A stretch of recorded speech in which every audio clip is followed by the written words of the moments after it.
ശബരിമല സ്വർണ്ണക്കൊള്ളയുമായി ബന്ധപ്പെട്ട് ദേവസ്വം ബോർഡിനെ വെട്ടിലാക്കുന്ന ചില മൊഴികൾ മുൻ അഡ്മിനിസ്ട്രേറ്റീവ് ഓഫീസർ മുരാരി ബാബു അന്വേഷണ സംഘത്തിന് നൽകിയെന്നുള്ള വിവരങ്ങൾ കൂടെ വരികയാണ്.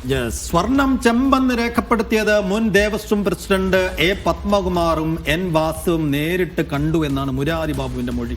അതായത് ഇവർ അത് തിരുത്തിയിട്ടില്ല, അതുകൊണ്ട് തന്നെയാണ് മഹസറിലും ചെമ്പെന്ന് എഴുതിയതെന്നുള്ള വിശദീകരണമാണ് നൽകുന്നത്.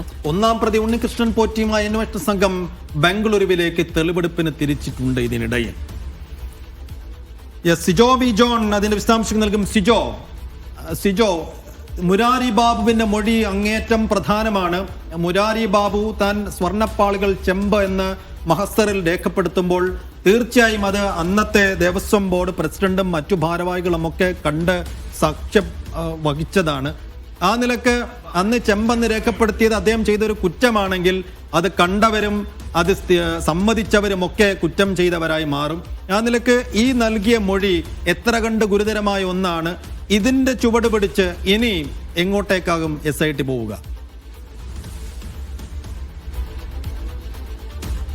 ദേവസ്വം ബോർഡിനെയും അതോടൊപ്പം തന്നെ സർക്കാരിനെയും ഒക്കെ വലിയ രീതിയിൽ പ്രതിസന്ധിയിലാക്കുന്ന, സമ്മർദ്ദത്തിലാക്കുന്ന ഒരു മൊഴിയാണ് ഇപ്പോൾ മുരാരി ബാബു നൽകിയിരിക്കുന്നത് നമുക്ക് എടുത്തു പറയേണ്ടി വരും. കാരണം ഇത്രയും നാൾ എ പത്മകുമാർ ഉൾപ്പെടെ പറഞ്ഞിരുന്നത് ഇത് ഉദ്യോഗസ്ഥ തലത്തിൽ നടത്തിയ ഒരു ഗൂഢാലോചനയുടെ ഭാഗമാണ്, തങ്ങൾക്ക് ഇതിൽ പങ്കില്ല, തങ്ങൾക്ക് ഇതിൽ അറിവില്ല എന്നുള്ളൊരു കാര്യമാണ് പറഞ്ഞത്. പക്ഷേ ആ വാദങ്ങൾ അപ്പാടെ പൊളിയുന്ന ഒരു മൊഴിയാണ് ഇപ്പോൾ മുരാരി ബാബു നൽകിയിരിക്കുന്നത്.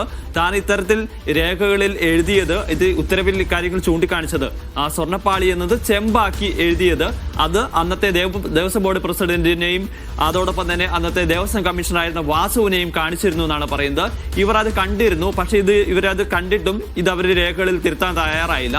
അതുകൊണ്ടാണ് താൻ മഹസറിൽ ഉൾപ്പെടെ പിന്നീട് അത് എഴുതുകയും ചെയ്തിരിക്കുന്നതെന്നാണ് പറഞ്ഞിരിക്കുന്നത്. അതിന് ഇങ്ങനെ രേഖപ്പെടുത്താൻ പ്രധാനപ്പെട്ട കാരണമായി അയാൾ പറയുന്നത്, ഇത് അടിസ്ഥാന ലോകമെന്ന് പറയുന്നത് ചെമ്പാണ്, ആ ചെമ്പിൽ സ്വർണ്ണ പൂശിയാണ് ഉണ്ടായിരുന്നത്. അതുകൊണ്ടാണ് ഇത് സ്വർണ്ണപ്പാളികളെന്ന് എഴുതാതെ ചെമ്പ് എന്ന് രേഖപ്പെടുത്തുകയാണ് ചെയ്തത്. ഇതിൽ ഗൂഢാലോചന ഉണ്ടായിട്ടില്ല എന്നുള്ള കാര്യം മുരാരി ബാബു ആവർത്തിച്ച് പറയുകയും ചെയ്യുന്നുണ്ട്.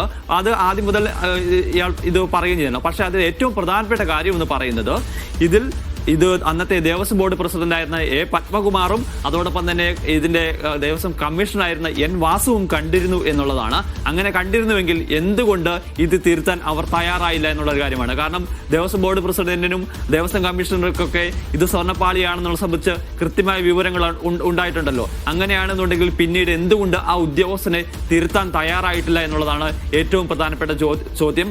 അങ്ങനെയെങ്കിൽ ഇത് ദേവസ്വം ബോർഡ് പ്രസിഡന്റിന്റെയും കമ്മീഷണറുടെയും ഒക്കെ കൂടിയാണോ ഈ സ്വർണ്ണക്കൊള്ള നടന്നിരിക്കുന്ന സംശയം ബലപ്പെടുത്തുന്ന ഒരു മൊഴിയാണ് ഇപ്പോൾ മുരാരി ബാബു നൽകിയിരിക്കുന്നത്.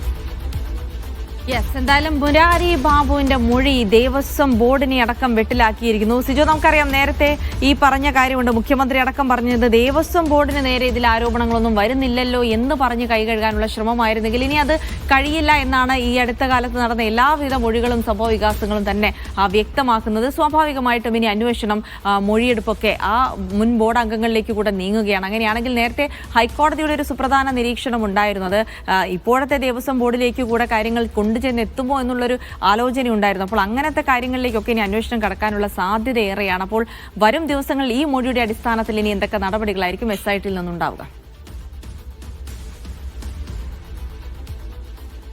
ഏറ്റവും പ്രധാനമായി ഇനി അന്വേഷണ സംഘം അടുത്ത ഘട്ടം നിലയിൽ ചെയ്യാൻ പോകുന്നത് ഇതുമായി ബന്ധപ്പെട്ട മറ്റു ഉദ്യോഗസ്ഥരെ ചോദ്യം ചെയ്യലിന് വിളിപ്പിക്കുക എന്നുള്ളതാണ്. അതിൽ പ്രധാനപ്പെട്ട ഉദ്യോഗസ്ഥർ എന്ന് പറയുന്നത് അന്നത്തെ ദേവസ്വം സെക്രട്ടറി ആയിരുന്ന ജയശ്രീയാണ്. ജയശ്രീയെ വൈകാതെ തന്നെ ചോദ്യം ചെയ്യാൻ വേണ്ടി വിളിപ്പിക്കും. ജയശ്രീയാണ് ഈ മുരാരി ബാബു സ്വർണ്ണപ്പാളികൾ ചെമ്പെന്ന് രേഖപ്പെടുത്തിയിരിക്കുന്ന ഓർഡർ തിരുത്തി ഈ സ്വർണ്ണപ്പാളികൾ ഇയാളുടെ കയ്യിൽ കൊടുത്തുവിടാം, ഉണ്ണികൃഷ്ണൻ പോറ്റിയുടെ കൈവശം കൊടുത്തുവിടാവുന്ന ആ ഉത്തരവ് ഇറക്കുന്ന ആ ഉത്തരവിന്റെ അടിസ്ഥാനത്തിലാണ് ദേവസ്വം ബോർഡിലെ അംഗങ്ങൾ ആരും അതിൽ പോകാതെ, ദേവസ്വത്തിലെ ഉദ്യോഗസ്ഥർ ആരും ഇതിന്റെ കൂടെ പോകാതെ ഉണ്ണികൃഷ്ണൻ പോറ്റിയുടെ കൈവശം കൊടുത്തുവിടുന്നത്. അതിനുശേഷം ഇതിന്റെ ചുമതലയുണ്ടായിരുന്ന ആളെന്ന് പറയുന്നത് തിരുവാഭരണം കമ്മീഷണറാണ്. ഈ തിരുവാഭരണം കമ്മീഷണർ ആ സമയത്ത് അവിടെ എത്തി ഈ രേഖകൾ പരിശോധിക്കേണ്ടിയിരുന്നു. പക്ഷേ ആ ബൈജു സ്ഥലത്തെത്തിയോ രേഖകൾ പരിശോധിക്കുകയോ ചെയ്തിരുന്നില്ല. പിന്നീട് സ്മാർട്ട് ക്രിയേഷൻസിലെത്തി ഈ സ്വർണ്ണപ്പാളികൾ പരിശോധിച്ച് അതിന്റെ തൂക്കങ്ങളൊക്കെ രേഖപ്പെടുത്തേണ്ടിയിരുന്ന ഉദ്യോഗസ്ഥൻ എന്ന് പറയുന്നത് പിന്നീട് വന്ന തിരുവാഭരണ കമ്മീഷണറായിരുന്ന രാധാകൃഷ്ണനാണ്. ആ രാധാകൃഷ്ണൻ ആ കാര്യങ്ങൾ ചെയ്തിട്ടില്ല. അങ്ങനെ ഘട്ടം ഘട്ടമായി ഓരോ ഉദ്യോഗസ്ഥരെയും വരുന്ന ദിവസങ്ങളിൽ വിളിച്ചു വരുത്തി ചോദ്യം ചെയ്യാനാണ് അന്വേഷണ സംഘത്തിന്റെ തീരുമാനം.